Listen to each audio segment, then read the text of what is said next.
There's a new documentary raising questions about what caused the crash of Flight 800. A group of investigators are calling for a new probe and point to explanations that have long been considered just conspiracy theories. Listen here from a new documentary. Nothing that the FBI learned about the investigation was provided to us. We didn't have much cooperation from the FBI on any part of the investigation. They controlled the access to the wreckage. We were never allowed to see it until all the evidence techs from the FBI had looked at it and decided that we could see it.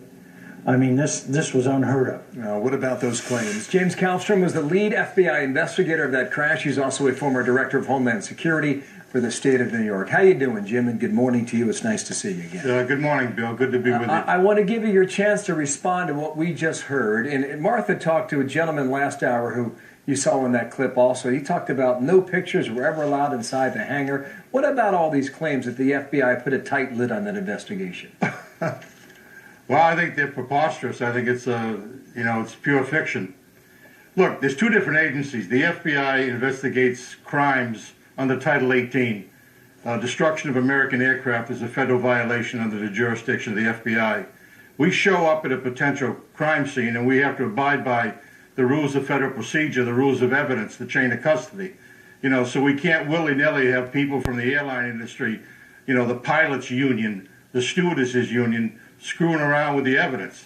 But the NTSB engineers and the people that needed to be there were certainly there. But every Tom, Dick, and Harry wasn't there because they couldn't be there.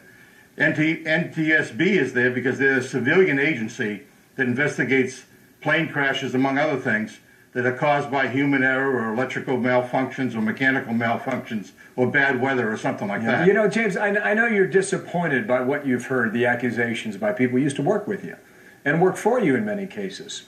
But you also said that, based on the research of 1996, you made the determination that you did. Could the research change over 17 years? Yeah, with the way technology changes? Bill, just a correction. None of these people worked for me. They worked for NTSB. I don't even know who they are. And they were low-level people that worked there, but they were not the NTSB hierarchy of the engineers and the scientists that were there. I don't know who they are, and they weren't in my chain of command. That's number one. Understood. Okay, what about the research issue? What about the technology that's developed all these years ago? Let me just say this. We looked at that plane. We took the missile theory very seriously. In fact, I talked the very first press conference about the potentiality of a missile. A lot of people saw what they thought was a missile going up in the air. On that point, the vast majority of those people, Bill, they were on the shoreline of Long Island. And this plane was at 13,000 feet. In basic physics, if you knew physics, the speed of light and the speed of sound, most of the people, not all, but most of them, looked up when they heard the bang. And that bang, depending on where they were, was either 33 seconds later or somewhere up to 56 seconds later. So the vast majority of people looked up when they heard the bang. The plane had already exploded and they were seeing the plane falling apart, climbing. I can understand that explanation, but I could understand something falling from the sky. But what the witnesses described as something going toward the plane. How did you explain that? Well, some of that stuff just can't be explained, but we interviewed every witness multiple times. We looked at it.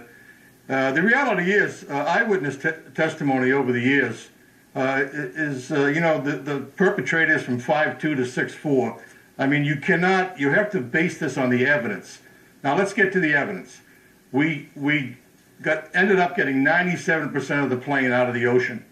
People didn't want us to stay in this investigation as long as we did. Members of Congress in the well of Congress said, what's the FBI doing?